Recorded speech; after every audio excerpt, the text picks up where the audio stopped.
우리에게 주신 말씀은 에베소서 2장의 말씀입니다. 에베소서 2장 1절부터 22절까지의 말씀인데요. 2장 1절부터 10절까지 먼저 한 목소리로 같이 읽겠습니다. 그는 허물과 죄로 죽었던 너희를 살리셨도다.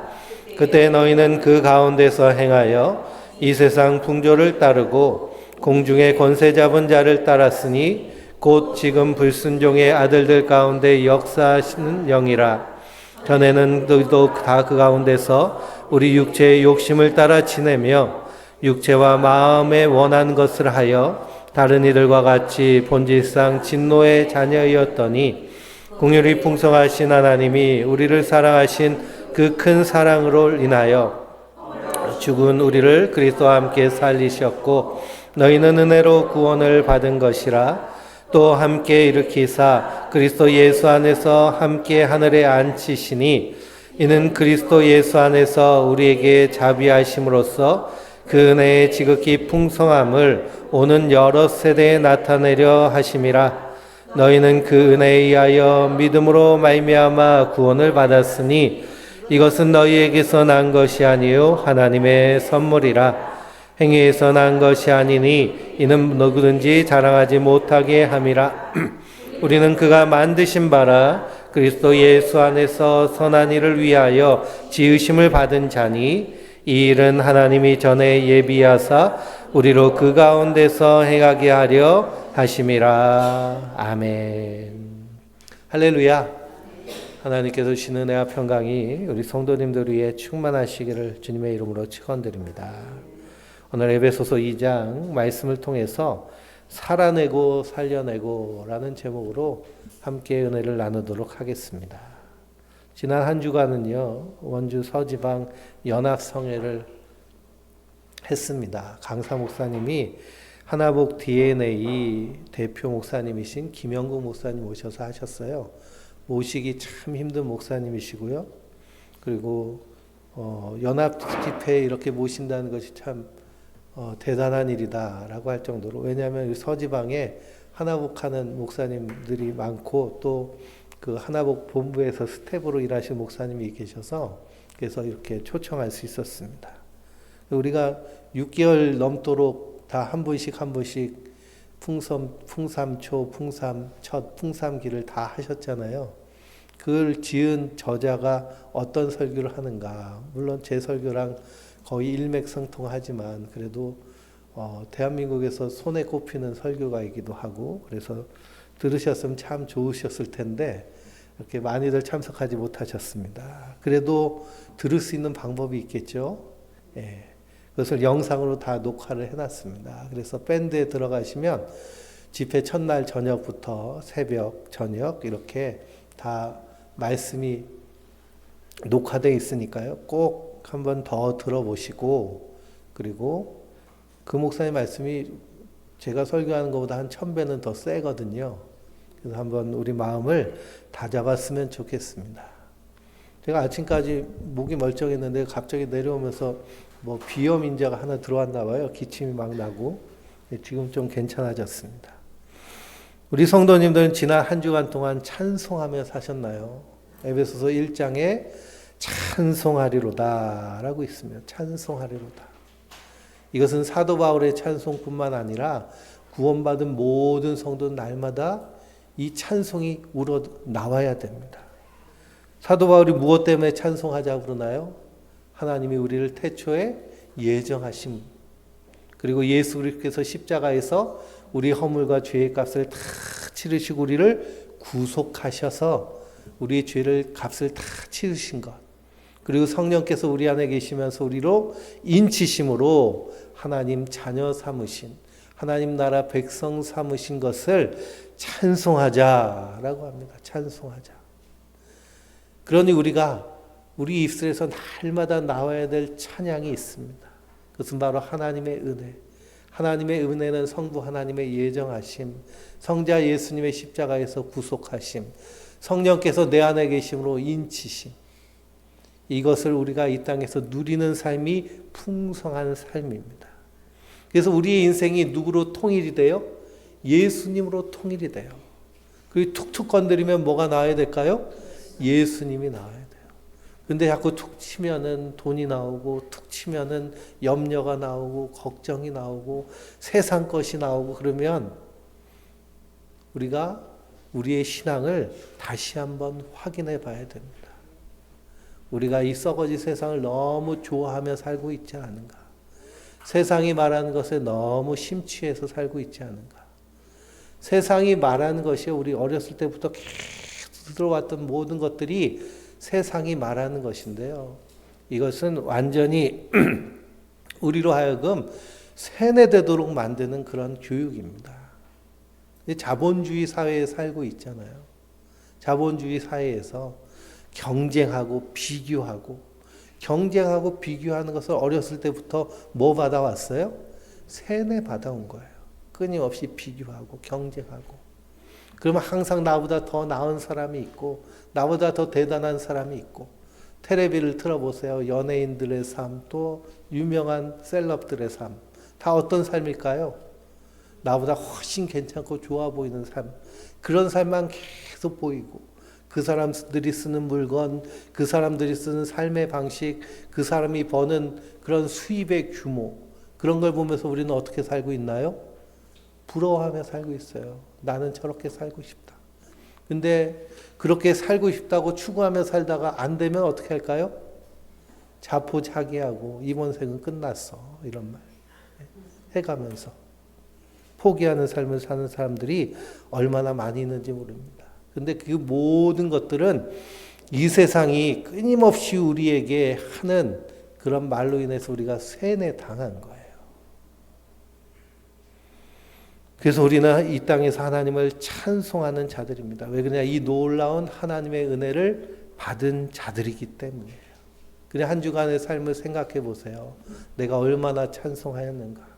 아침마다 일어나서 우리가 삶 공부 끝나고 긍정학원 하는 것에 대해서 배우고, 숙제로도 계속 보내시고, 또 다 끝나셨는데도 계속 보내시잖아요. 그렇죠?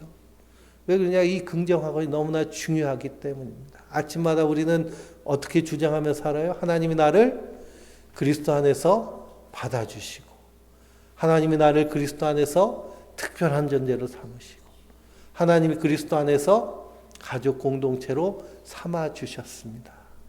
그러니 우리 입술에서 나와야 될 것은 뭘까요? 감사와 찬양이 넘쳐나야 될 줄 믿습니다. 그래서 사도 바울은 여기에 대해서 찬양하고 있어요. 그러면서 사도 바울이 에베소 교회 성도를 향해서 기도하고 있잖아요. 무엇을 알기를 기도해요?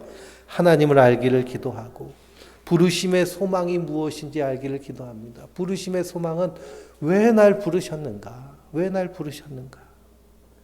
그러면 그 하나님 나라의 풍성함, 우리 눈이 열려서 하나님 나라를 바라보며 이 땅이 얼마나 처절하고 죄악이 가득한가를 보며 이 땅에서 하나님 나라를 살아내도록 원하시는 하나님의 뜻에 따라 우리도 이 땅에서 하나님 나라 백성으로 살아내는 자들인 줄 믿습니다. 그러니 하루하루의 삶이요, 기쁨과 감사로 사는, 교회는 그의 몸이니 만물 안에서 만물을 충만하게 하시는 이의 충만함이니라 라고 하셨습니다. 교회는 누구예요? 네? 그리스도가 머리가 되시고 몸이 된 우리들이 다 하나님의 교회예요. 교회는 만물을 어떻게 하는 자들이에요? 충만하게 하는 자들이에요. 세상이 죄로 인해서 깨져 있기 때문에 그것을 충만하게 채우는 역할을 하는 것이 교회된 우리가 하는 역할인 줄 믿습니다. 그래서 지난 한 주간 삼시로 말씀을 나누는 말씀이 바로 이 말씀인데요. 그러면 나는 얼마나 충만하게 채우며 살았는가? 나와 대화하는 사람을 충만하게 채웠는가? 우리 가정을 충만하게 채웠는가? 우리 직장에서 내가 충만하게 채우는 일을 하였는가? 내 친구들을 만나서 그들을 충만하게 채웠는가? 내 아내를, 내 남편을, 내 자녀들을 충만하게 채웠는가? 우리가 거기에 집중하며 살면 한 주간이 하나님의 은혜로 충만케 될 줄 믿습니다. 그래서 성경에 구약과 신약의 총주제라고 할 수 있는 것은 하나님 나라예요. 구약에서 하나님 나라가 어떻게 시작되고 죄로 인해서 그 하나님 나라가 어떻게 깨지고 또 하나님은 이 하나님 나라를 다시 세우시기 위해서 족장들을 부리시고 나중에는 한 민족을 부르시고 그럼에도 불구하고 그들이 계속 실패하는 그 실패 속에서 결국에는 하나님이 사람이 되셔서 이 땅에 오셔서 시작하신 나라가 하나님 나라입니다. 그래서 우리를 부르셔서 뭘로 삼으셨어요? 하나님 나라 백성으로 삼으셨어요. 그래서 오늘 에베소서 2장의 말씀은 이 하나님 나라 복음의 핵심적인 말씀입니다. 그래서 이 연합성회 할 때 김영국 목사님이 둘째 날 저녁 시간에 이 에베소서 2장의 말씀을 가지고 하나님 나라 복음을 전하셨어요. 그래서 우리가 하나님 나라에 대한 분명한 인식이 있어야 됩니다. 한국 교회의 미래가요 그렇게 밝고 투명하지 않습니다. 그래서 2012년도에 한국 교회가 이 인원수 피크를 찍었습니다. 그래서 1200만 정도 되는 인원이 기독교인이 됐어요. 근데 불과 10년 만에 그 피크점 완전히 꼬꾸라져 가지고요. 그래서 지금 800만 정도 된다고 그럽니다. 그리고 점점 줄어들어서 8년 정도 지나면, 그리고 10년이 지나면 500만 정도로 줄어들 것으로 예상을 하고 있어요. 그 왜 교회가 이렇게 한국 교회가 급격하게 추락하기 시작하였느냐라고 할 때 교회의 본질을 잃어버렸기 때문입니다. 단지 목회자의 문제뿐만 아니라요. 우리 목회자나 성도다, 예수 믿는 사람들이 예수를 제대로 안 믿기 때문에 그런 문제가 일어나고요. 그런 결과가 나타납니다. 로마 제국은요. 318년에 밀리아노 칙령을 통해서 기독교를 공인합니다. 그리고 이후에 기독교가 국교화돼요. 그때 로마 시내의 기독교 인구가 10%가 안 됐습니다. 10%. 근데 10%가 로마 제국을 완전히 뒤집어요.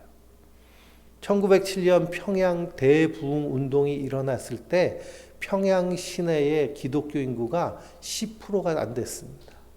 그런데 그 10%가 안 되는 평양 기독교인들이 평양 시내를 완전히 뒤집어 엎어요. 그러니 그들이 주일날 모여서 예배드리기에 힘쓰니 장사가 안 돼가지고요. 나머지 90%는 주일날 다 문을 닫아 버렸습니다. 그리고 이 평양하면 환락, 그래서 평양 기생이라는 단어가 나올 정도로 환락의 도시였는데 그 환락의 도시가 동방의 예루살렘이라고 이름 지을 정도로 평양이라는 곳이 복음화되어 버렸습니다. 근데 공산당으로 인해서 그 기독교 신앙인들이 다 남쪽으로 내려와서 다시 세워진 교회가 한국 교회인데요.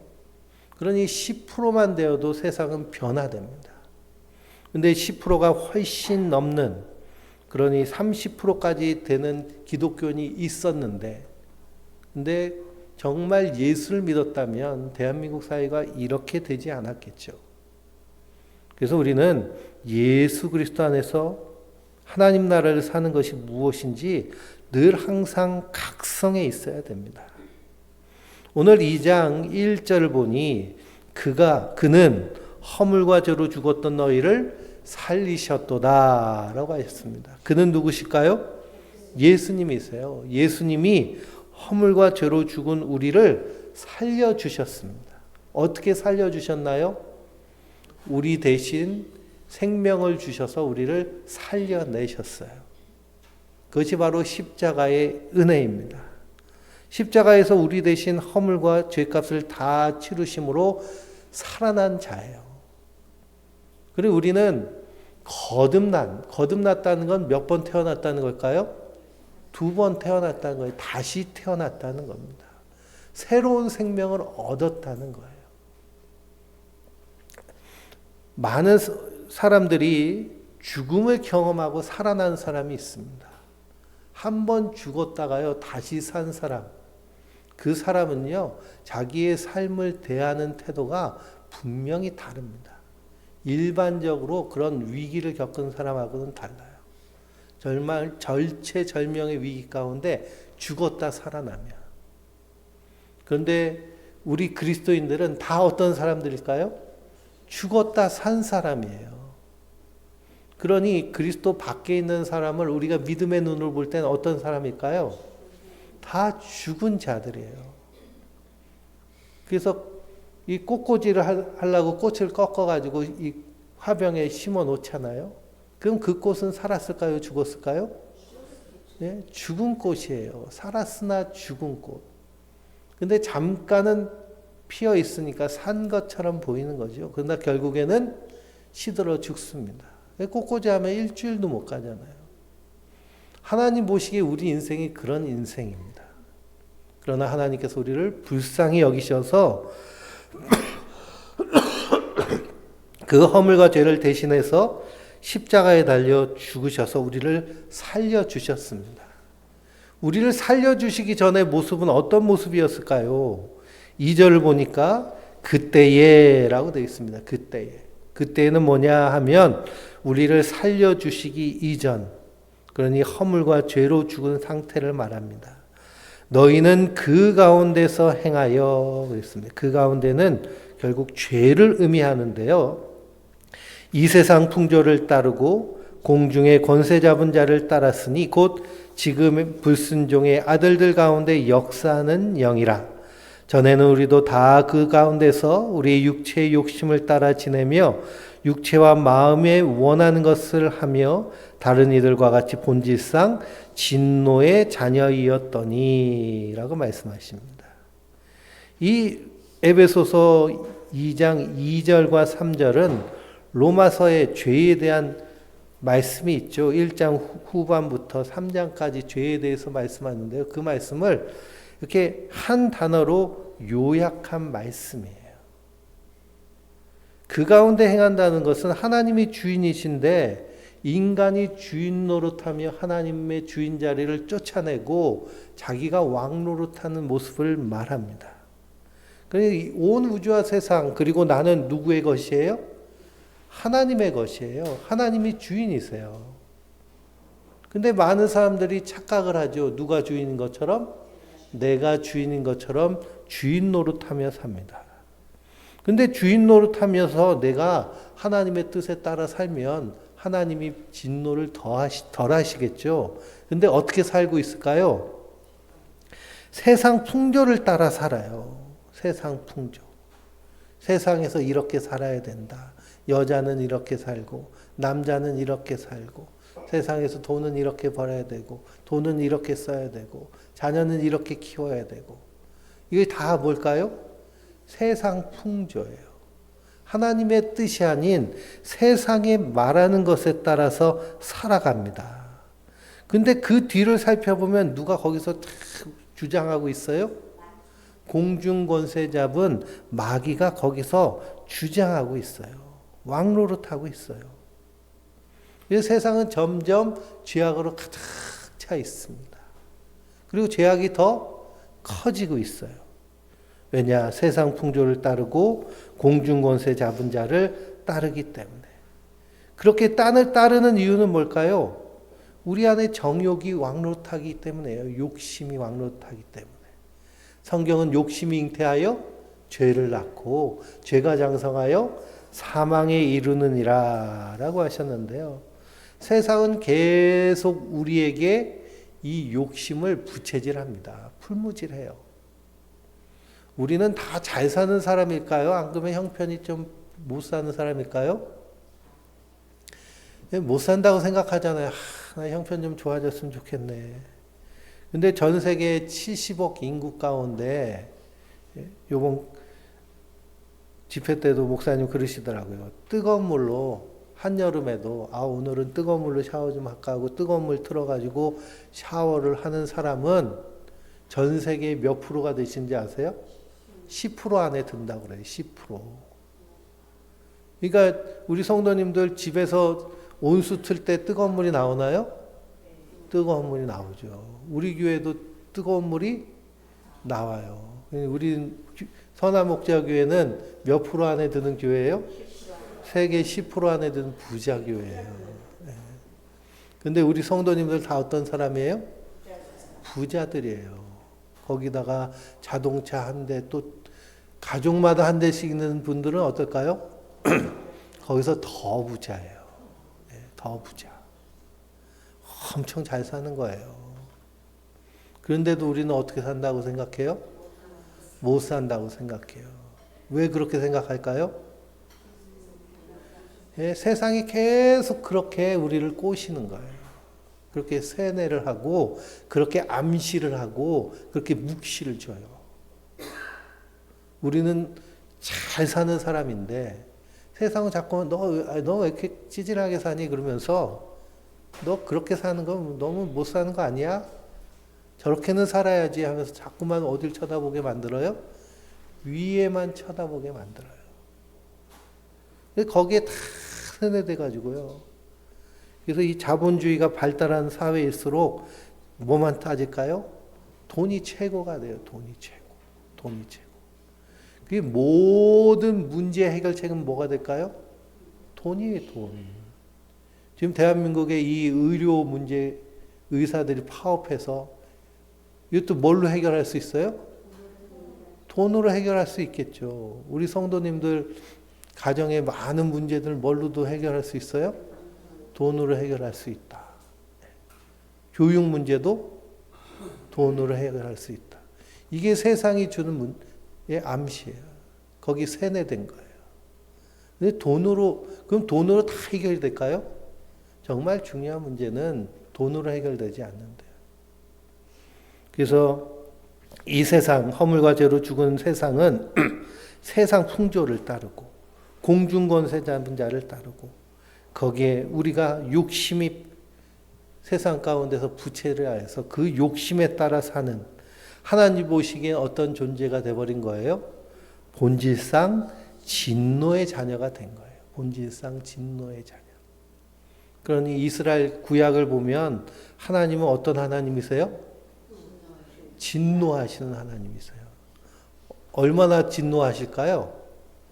시편을 읽어보면 매일 진노하신다고 그랬어요. 매일 진노하신다. 근데 우리가 뉴스를 요즘 보면요. 매일 뭐 할 수 있어요? 진노할 수 있어요. 근데 하나님 보시기엔 어떨까요? 더 진노하시겠죠. 예? 우리가 숨 쉬고 내쉴 때마다 진노하실 수도 있어요. 왜 그냥 하나님 주인이신데 그 주인된 하나님을 무시하고 세상 풍조를 따르고 공중권세 잡은 자를 따르고 욕심에 따라 살기 때문에 이 욕심에 빠진 인생들은 그냥 물불을 가리지 않고 인정사정을 보지 않잖아요. 이게 세상의 모습입니다. 그런데 하나님은 그 가운데서 우리를 어떻게 하셨대요? 살리셨다는 거예요. 살리셨다. 우리가 날마다 묵상해야 될 것은 무엇이냐? 세상에서 예수 없이 사는 사람들, 그래서 무고한 사람들 괴롭히고 살인하기도 하고 사람을 사기치기도 하고 나쁜 짓 하고 하는 사람들 보면서 우리가 뭘 깨달아야 될까요? 하나님의 진노 아래에 있는 것이 저런 모습이구나. 우리가 죽어서 천국 가는 것이 아니라 여기서부터 천국을 살아내야 되는데요. 지옥도 마찬가지예요. 지옥도 죽어서 가는 곳이 지옥이 아니라 지금부터 지옥을 사는 사람이 있습니다. 근데 그런 사람들이 많을까요? 적을까요? 많아요. 왜 그냐? 본질상 진노의 자녀로 세상 풍조를 따르고 그 뒤에 있는 마귀의 그런 장난에 이리저리 헤매이고 자기 욕심에 따라 살면 그 삶이 지옥이 돼버릴 수밖에 없습니다. 근데 거기서 우리를 건지셨어요. 그럼 하나님 왜 우리를 거기서 살려주셨을까요? 4절을 보면 긍휼이 풍성하신 하나님이 그랬습니다. 하나님 우리를 어떻게 여기셨기 때문에? 불쌍히 여기셨기 때문에. 우리가 잘나서 구원하신 것이 아니고요. 우리가 더 불쌍하셔서 구원하신 거예요. 불쌍하셔서. 하나님 나를 이렇게 불쌍하게 여기시는구나. 우리 성도님들 자녀를 보면 어떤 마음이 생기세요? 저놈의 자식 그냥 빨리 좀 어떻게 없어지지 않나 이런 생각하시나요? 그런 생각하신 분 한 분도 안 계시죠? 어떤 마음이 제일 커요? 불쌍한 마음, 미안한 마음. 그런 마음이 큽니다. 왜 그럴까요? 사랑하기 때문에 그래요. 이 마음은 어디서부터 온 걸까요? 하나님께로부터 온 거예요. 하나님 사랑이시기 때문에. 그런 마음 들다가도 또 이제 마음에 안 들게 하면 그 마음이 싹 사라지잖아요. 그리고 어떤 마음이 생길까요? 세상적인 마음이 생깁니다. 그러나 우리 안에 하나님이 이 마음을 주셨어요. 하나님 우리를 불쌍히 여기십니다. 그래서 4절에 긍휼이 풍성하신 하나님이 우리를 사랑하신 그 큰 사랑으로 인하여 그랬습니다. 그 큰 사랑이 어떤 사랑일까요? 하나님이 사람이 되셔서 이 땅에 오셔서 우리와 같이 되신 사랑입니다. 그 사랑이 얼마나 큰지요. 우리가 집에서 강아지를 키워도 그 강아지 불쌍하다고 나도 강아지가 될래 하고 강아지 되실 분 없으시잖아요. 그렇죠? 그런 것처럼 우리는 그렇지 못한데 하나님은 사람이 되셨습니다. 그리고선 우리의 허물과 죄를 대신 지시고 십자가에 달려 죽으셨어요. 그래서 5절을 읽어볼까요? 허물로 죽은 우리를 그리스도와 함께 살리셨고 너희는 은혜로 구원을 받은 것이라 그랬습니다. 허물로 죽은 우리를 그리스도와 함께 살리셨어요. 그래서 사도 바울은 내가 그리스도와 함께 죽었다는 건 십자가에 예수님 못 박히실 때 누구도 죽은 거예요? 나도 죽은 거예요. 나의 무엇이 죽은 걸까요? 옛사람, 허물과 죄가 죽었어요. 그리고 예수님이 무덤에서 다시 일어나실 때 우리도 다시 살아난 거예요. 그래서 그리스도의 생명으로 우리를 살려주신 줄 믿습니다. 그래서 십자가의 사랑이 그렇게 큰 거예요. 너희 가로치고 너희는 은혜로 구원을 받은 것이라 라는 것. 그래서 사도 바울의 서신 가운데 가로치고 나오는 말은요. 사도 바울이 이 서신을 쓸 때 본인이 쓴 서신도 있지만 디모데나 다른 제자들이 그 말하는 얘기를 듣고 받아쓰기를 할 때 그 가운데서 이제 탄식이 나옵니다. 감격. 그 감격이 무엇이냐? 바로 이 가로에 있는 너희는 은혜로 구원을 받은 것이다. 하나님의 은혜가 얼마나 큰가. 그래서 우리가 찬양하잖아요. 하나님의 은혜로 이 쓸데없는 자 왜 구속하여 주는지 난 알 수 없도다. 그러나 성경을 잘 읽어보면 왜 우리를 구속하여 주셨는지를 알 수 있습니다. 그래서 6절에 또 함께 어떻게 하셨어요? 일으키사 그리스도 예수 안에서 함께 하늘에 앉히시니 이는 그리스도 예수 안에서 우리에게 자비하심으로써 그 은혜의 지극히 풍성함을 오는 8세대에 나타내려 하심이라 그랬습니다. 그러니 하나님의 묵시, 약속 안에서 우리는 이미 어디에 앉은 자들이에요? 하늘에 앉은 자들이에요. 그래서 거기서 그리스도와 함께 왕노릇하는 자로 이미 세워주신 줄 믿습니다. 성도는 하나님의 약속을 믿는 믿음으로 사는 자들이에요. 그러니 죽어서 천국 하나님 나라 가는 것이 아니라 이 땅에서부터 어떻게 사는 걸까요? 하나님 나라를 사는 거예요. 하나님 나라 백성으로 사는 거예요. 그래서 깨어진 하나님과의 관계가 회복되어서 하나님과 날마다 소통하며 하나님의 그 사랑을 내가 누리는 방법이 뭘까요? 바로 말씀과 기도입니다. 오늘 나에게 주신 하나님 말씀 한 절 한 절 묵상하면서 그 하나님의 충만한 사랑을 누리는 거예요. 그리고 하나님을 위해 기도하며 우리가 주기도문으로 하나님 명예와 통치와 사역을 위하여 기도하잖아요. 그 하나님을 위해 기도하며 하나님과 소통을 하는 거죠. 그러면 우리는 우리의 삶의 자리에서 하나님을 예배하고 함께 모여서 예배하고 나 혼자서도 기도의 골방에서 하나님과 독대하며 예배하는 예배적인 삶을 살아내게 됩니다. 그건 자연스럽게 누구와의 관계가 회복될까요? 나 자신과의 관계가 회복돼요. 나 자신과의 관계. 그래서 나를 진정으로 사랑하고 세상이 말하는 어렸을 때부터 들어왔던 그 나. 그래서 양육자는 주로 엄마 아빠잖아요. 양육자가 하는 말은 내가 나에게 하는 말과 똑같이 우리 내가 작용이 돼요. 그러니 부모님이 했던 말씀들이 우리 가슴에 남아 있잖아요. 근데 좋은 말을 많이 해주셨으면 참 좋을 텐데 좋은 말, 힘되는 말, 격려하는 말을 많이 하셨을까요? 안 그러면 혼내고 그리고 저주하는 말을 많이 하셨을까요?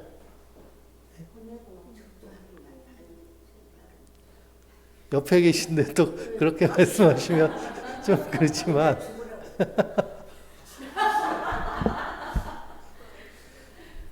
그런 언어들이 우리 안에서 계속 셀프톡이 되는 거예요. 그걸 어떻게 하고 십자가에 못 박아 죽이고 날마다 죽고 날마다 예수로 사는 예수님이 우리에게 하신 말씀. 오늘 에베소서 2장에서도 허물과 죄로 죽었던 너희를 어떻게 하셨다고 그래요? 살리셨도다 그러잖아요. 날 살리셨구나. 그 옛날에 들었던 그런 어렸을 때 들었던 부모님으로부터 친구들로부터 선생님으로부터 들었던 그 저주에서 나를 살리셨구나. 날마다 우리 안에서 이것이 주장돼야 될 줄 믿습니다. 우리를 그렇게 살리셨어요. 그리고 하늘에 앉히시고 또 7절에 이는 그리스도 예수 안에서 우리에게 자비하심으로 그네의 지극히 풍성함을 오는 여러 세대에 나타내려 하심이라 라고 했습니다. 하나님이 우리를 구원하신 목적이 뭘까요? 우리가 이 땅에서 하나님 나라를 풍성하게 살아내서 하나님과의 관계에서 충만하고 나 자신을 있는 모습 그대로 하나님의 언약 그대로 나를 넘치도록 사랑하고 존중하고 그렇게 되면 자연스럽게 이웃과의 관계가 어떨까요? 이웃이란 내 가족, 내 주변에 가까이 있는 사람들, 그 사람들에게 고슴도치처럼 찌르고 또 찔림받고 하는 인생이 아니라 그들을 살리는 언어로 생명을 주는 언어로 힘을 주고 용기를 주고 그래서 풍성하고 새롭게 되는 그런 공동체가 세워지고 또 세상을 향해서도 하나님의 주인 되신 그 삶의 경영을 이루는 일을 우리가 넉넉히 감당하게 되는 줄 믿습니다. 그러니 하나님 나라를 살아내므로 오는 세대에 그 은혜의 풍성함을 누리게 하기 위함이에요. 오는 세대는 어떤 세대일까요? 우리 자녀들 세대, 이 자녀들의 그 다음 세대. 기독교는요, 초대교회 때부터 엄청 2000년 역사 동안 전 세계로 전파되면서 성장을 이루었습니다.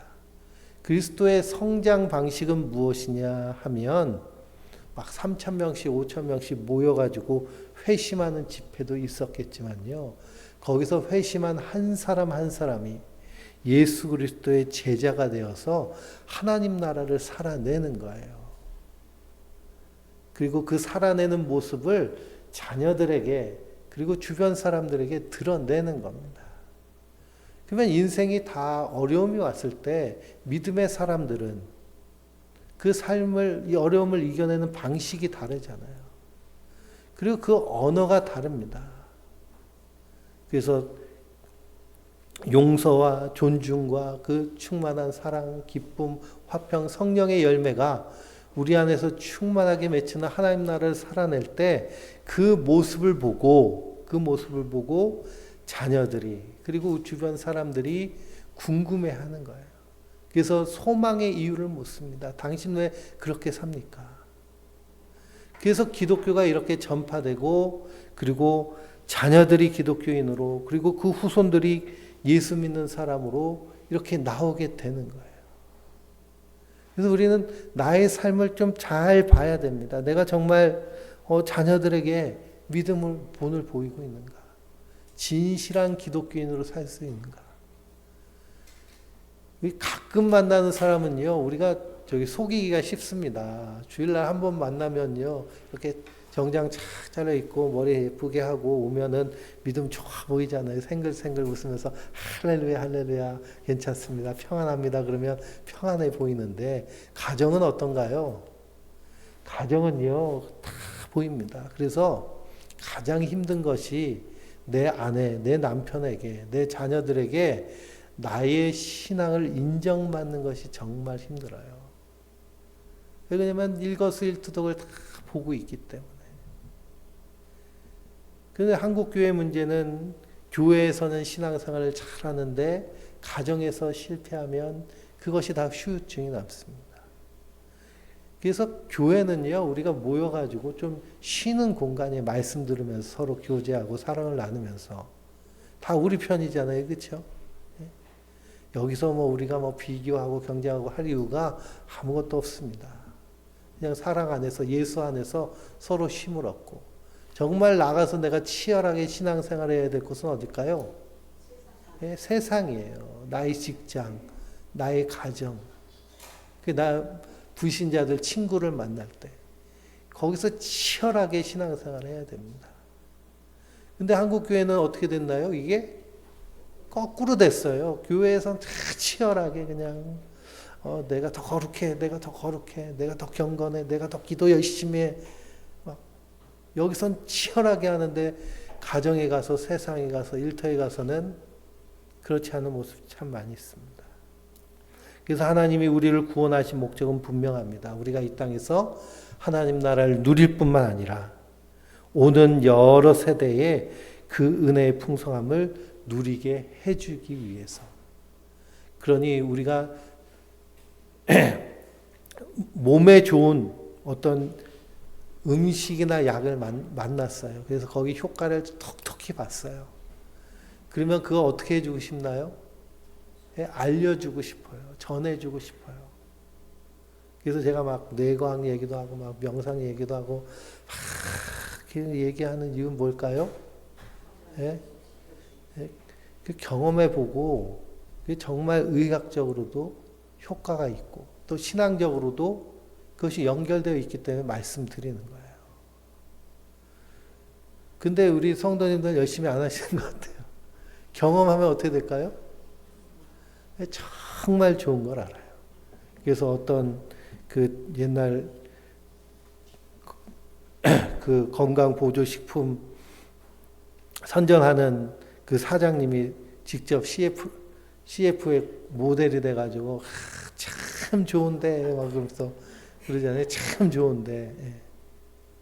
그 예수 믿는 것이 참 좋은 것인데 그래서 생명을 누리며 풍성하게 이 땅을 살아가는 것인데 그것을 우리가 열심히 전하고 드러내야겠습니다. 이것이 우리를 구원하신 목적이, 우리를 택하신 목적이에요. 그래서 이스라엘 백성들 하나님이 모세를 통해서 택하시고 출애굽시키셔서 시내산에서 계약을 맺습니다. 무슨 계약을 맺어요? 나는 너의 하나님이 되고 너희는 내 백성이 되리라. 근데 어떤 백성이 돼요? 제사장 나라 백성이 되는 거예요. 제사장 나라. 제사장이 하는 건 무엇일까요?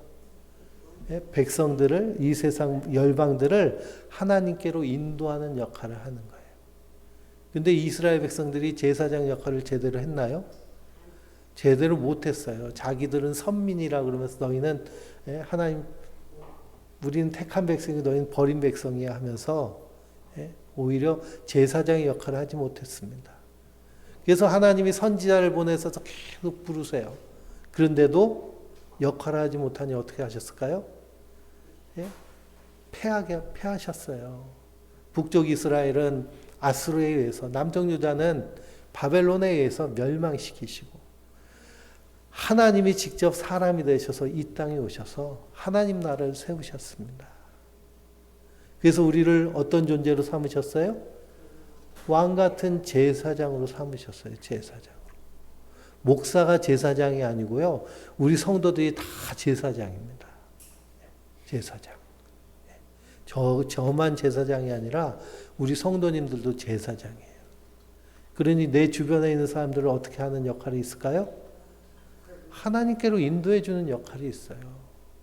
하나님을 알게 하고 그분이 어떤 분이신가, 그분이 우리를 어떻게 사랑하시고 뿐만 아니라 어떤 분노를 가지고 계신가, 우리가 분명히 전하고 제사장의 역할을 해야 될 사명이 있는 줄 믿습니다.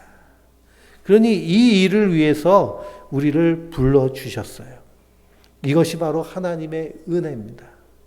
그래서 우리는 죄가 무엇인지 하나님의 은혜가 무엇인지 분명히 아는 자들이에요. 이 하나님의 은혜는 행위에서 난 것이 아니기 때문에 구절에 뭐라고 말씀하세요? 누구든지 자랑하지 못하게 함이라 라고 하셨습니다. 이번 김영구 목사님 비유를 드셨는데 물에 빠지셨대요. 래프팅을 하다가. 그래가지고 떠내려가고 있는데 사람들이 빠져서 죽을 수도 있으니까 거기다가 구명 로프를 탁 던졌는데 그것이 자기 앞에 탁 와가지고 탁 잡고 그리고 물에 빠졌는데 건짐을 받았대요. 구원을 받았답니다. 그러면은 내가 로프를 탁 잡았어 하고 자랑할 일이 있나요? 없지요. 빠져있는 거 살려놓은 거니까. 하나님의 은혜는 우리가 이 죄 가운데서 사망 가운데 빠져 꼬르륵 들어가고 있는 것에 구원의 손길을 던져주신 거예요. 믿음은 뭘까요? 그거를 탁 잡은 거예요. 잡은 거. 그 믿음, 우리의 믿음은 자랑할 것이 없습니다. 뭘 자랑해야 될까요? 하나님의 은혜, 십자가의 사랑, 이것을 자랑하는 것이 성도들인 줄 믿습니다. 그래서 그 풍성함 안에서 깨닫는 것은 무엇이냐? 10절을 같이 읽어볼까요? 우리는 그가 만드신 바라 그리스도 예수 안에서 선한 일을 위하여 지으심을 받은 자니 이 일은 하나님이 전에 예비하사 우리로 그 가운데서 행하게 하려 하심이라 그랬습니다. 하나님 우리를 새롭게 창조하셨는데요. 그것이 바로 하나님의 작품으로 우리를 만드신 줄 믿습니다. 그리고 우리는 하나님의 작품이에요. 작품과 상품은 분명히 차이가 있죠.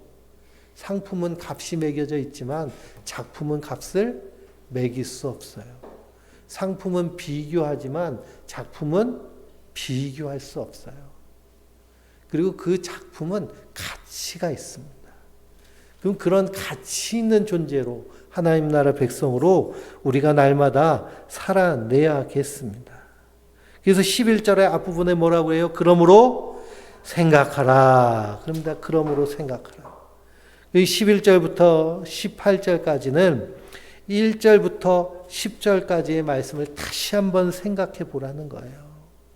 너희는 진노의 자녀였고 하나님과는 전혀 관계없는 자였다는 겁니다. 근데 13절은 뭐라고 할까요? 이제는 전에 멀리 있던 너희가 그리스도 예수 안에서 그리스도의 피로 가까워졌느니라 그랬습니다. 가까워졌느니라. 그러므로 생각하라.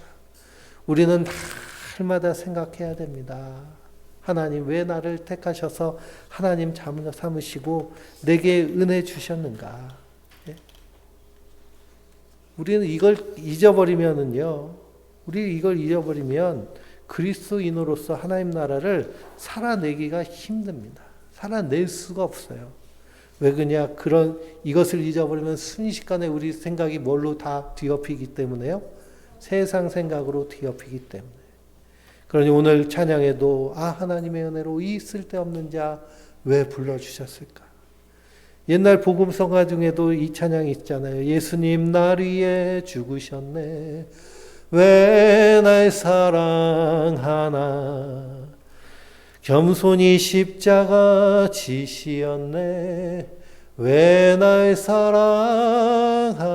사랑하나. 우리 날마다 이것을 기억해야 됩니다. 그러므로 생각하라. 그러므로 생각하라. 그래서 한 주간도 아침에 일어날 때마다 생각하시기 바랍니다. 하나님의 은혜가 얼마나 큰가. 하나님의 사랑이 얼마나 큰가. 친구들을 만나기 전에도요, 생각하세요. 누구랑 약속 잡았으면 먼저 생각하세요. 그래서 내가 여기에 생각이 탁 사로잡혀 있으면 우리의 언어에서도요, 실수가 나올 수 없고 우리의 언어에서도 남 흉보고 불만하고 할 이유가 하나도 없죠. 옆에서 누가 흉보고 있으면 그러지 마. 그래도 그 사람한테 좋은 점이 있고 삶이 힘드니까 좀 지금 그런 모습이 있겠지. 우리 그 사람을 위해 기도하자 하는 이런 예수님의 마음으로 살아낼 수 있습니다. 근데 잊어버리면 어떻게 돼요? 그냥 똑같아집니다. 거기 같이 북치고 장구치고 그냥. 그러면 아유 나중에 가서 뭐라고 할까요? 쟤는 교회 다닌다고 그러면서 똑같네. 뭐 그렇게 돼버리면 소망의 이유를 전하는 것은 물 건너가 버리는 것이죠. 그래서 이제는 전에 멀리 있던 너희가 그리스도 안에서 그리스도의 피로 가까워졌습니다. 누구랑 제일 가까워졌을까요? 하나님과 제일 가까이졌어요. 하나님과. 하나님 내 옆에 와 계세요. 내 안에 와 계세요. 근데 내 옆에 가까이 와 계신데 주일날만 오셨어요 하고 영접하고 다른 날은 다 무시해버리면 그게 어떻게 될까요? 그러면 성령님 근심하십니다. 제가 왜 그럴까? 나 불러놓고 내가 쟤를 위해서 저렇게 했는데. 그 다음에 어떻게 될까요? 그래 더 이상 내가 필요 없나 보다 하고 떠나시는 거. 그래서 우리가 항상 기억해야 됩니다. 하나님의 사랑으로 얼마나 큰 은혜를 받고 사는 자인가. 그래서 우리가 삼시로 나눌 말씀도 우리는 그가 만드신 바라 그리스도 예수 안에서 선한 일을 위하여 지으심을 받은 자니 이 일은 하나님이 전에 예비하사 우리로 그 가운데 행하려 하심이라 라고 하셨습니다. 그래서 우리는 하나님께 동행하는 그런 하나님 나라 백성이 됐습니다. 그리고 19절부터 22절까지는 그래서 우리가 성도가 된 것이고요. 하나님 나라 시민이 된 것이고 하나님 나라 권속이 됐다고 말씀하십니다. 이것은 20절의 사도들과 선지자들의 터 위에 세우심을 받은 그리스도께서 친히 모퉁이 돌이 되셔서 우리로 하나님의 교회로 세워 가시는 거예요. 그러므로 우리의 구원은 완성되었지만 완성되어 가고 있고 완성되어 질 것입니다. 이 때문에 우리는 날마다 새롭게 변화해야 돼요. 그러니 옛사람은 썩어져가는 옛사람의 구습은 십자가에 못 박아 버리고 날마다의 삶 가운데서 주님과 동행하는 하나님 나라를 살아내는 하나님 나라 백성 되시길 주님의 이름으로 축원드립니다.